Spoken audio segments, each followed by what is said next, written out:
Traffic dito. Ganito talaga ang buhay ng Uber. Dito ka sa may Sand Boulevard corner, Las Vegas. Nandito yung Wayne Hotel.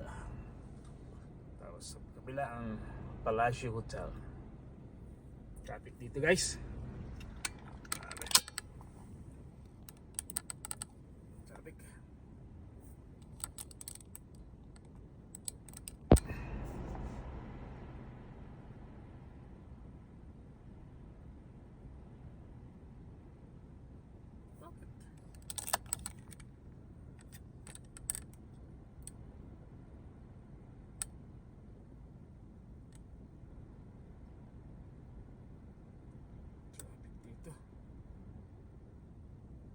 Traffic ngayon.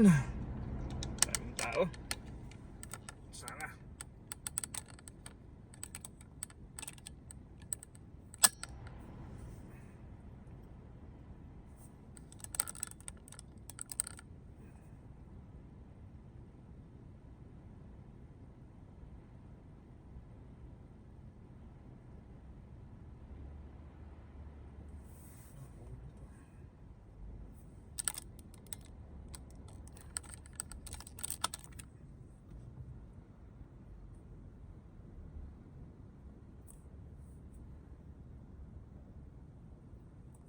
Traffic.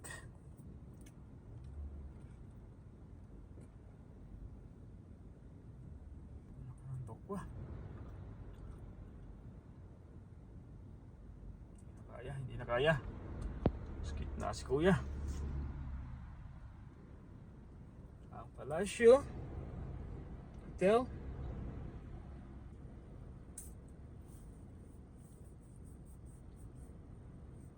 Hindi na kaya.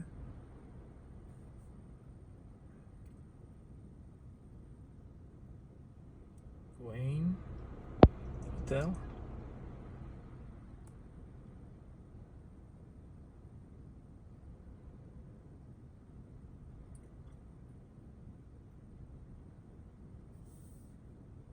Tsaga-tsagaan lang din para sa Pilipinas. Pero dito naman pagka ano tawag nito, rush hour lang ang katulad ng Pilipinas, pag rush hour din ang traffic. Pero mas gusto ko dito kasi nga malalapad yung kalsada.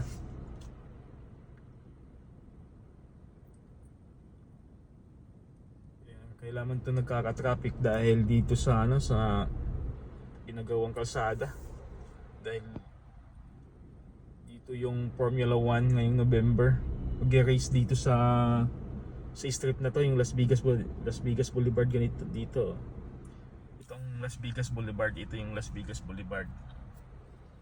Dito, paikot yan. Ito, gagamitin din tong Sand Boulevard. Avenue, Sand Avenue. Dito mag-race sa sa kalsada na to yung Formula 1. Tagal pa naman ng traffic light dito.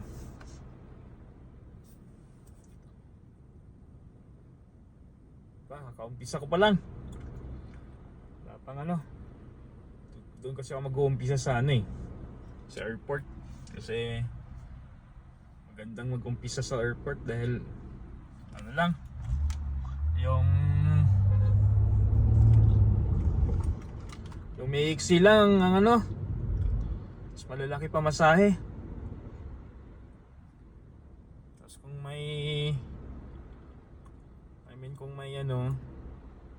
kung may surge, lalang mas malaki. 3 miles minimum is $14. Tapos balik ka uli sa airport staging area. Mamaya ipapakita ko sa inyo yung staging area. Amen. Tapos balik ka ulit doon. Within 30 minutes, kailangan makabalik ka doon para priority ka kaagad. Pag binuksan mo ulit yung ano mo, pag nag-on ka ulit, yun. Tatanggap ka agad kaagad ka ng booking. Within 30 minutes, kailangan makarating ka doon ulit sa airport staging area. Yup, traffic ngayon dito. Ginagawa kasi itong kalsada na to. Pag nandun ako sa Flamingo, ganun din, traffic din to.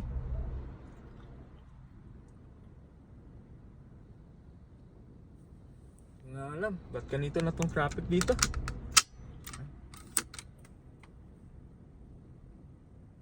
Kanina pa oh. Walang ano. Excuse me.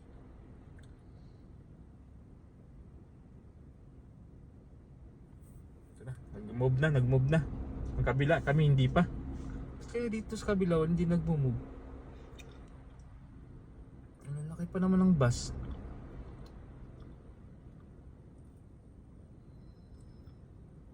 Laki ng bus.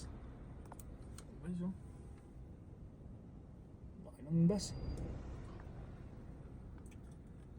6 minutes na ako dito.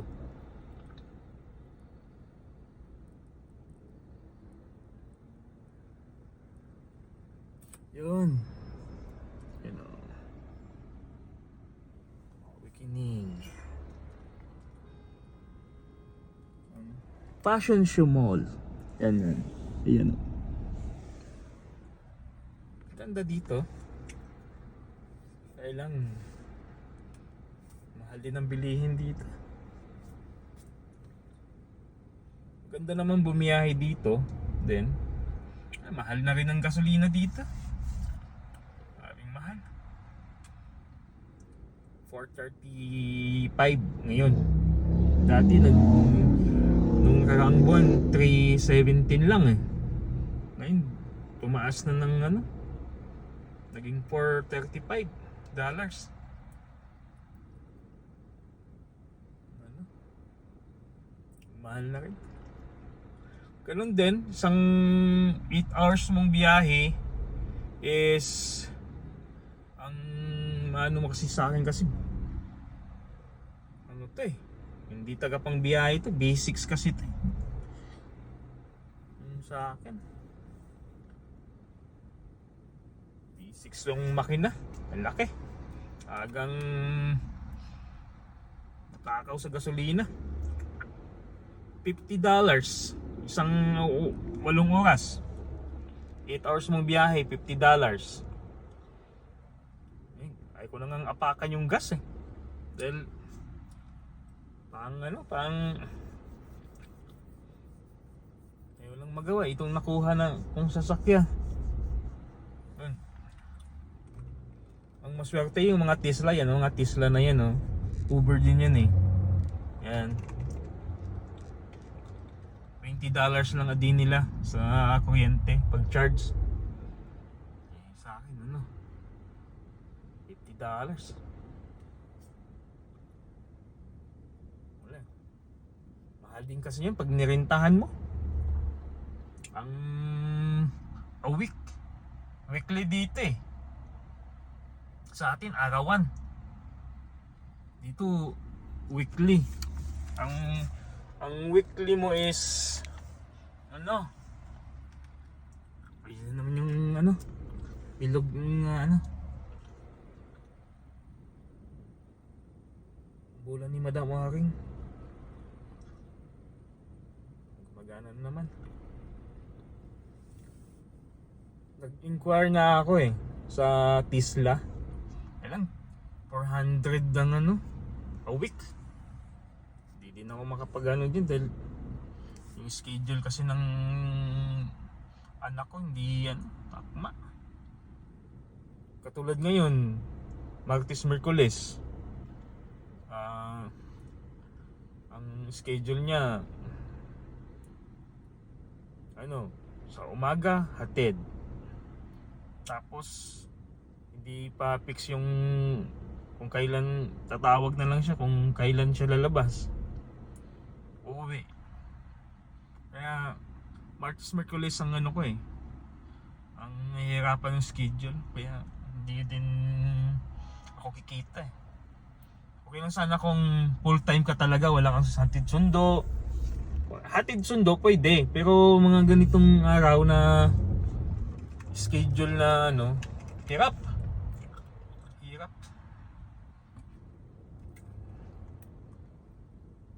Sila kumikita yan sila ng ano 500 a day.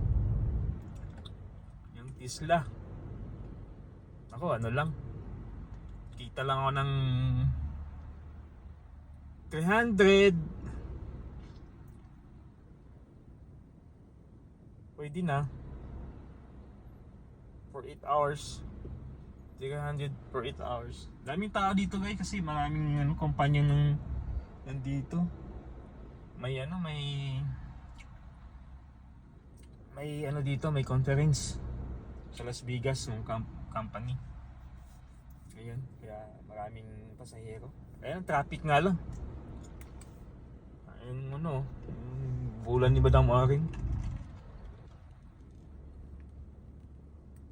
Traffic nga lang, sobrang traffic. O sige na guys ha. Ano ko muna, ipakita ko sa iyo mamaya yung ano, yung staging area namin. Kasi ngawit na ako eh. Okay, bye-bye. Paki-subscribe pala kung sino man nakakapanood ng aking munting YouTube channel. Pangawa nyo na, paki-subscribe po. Salamat!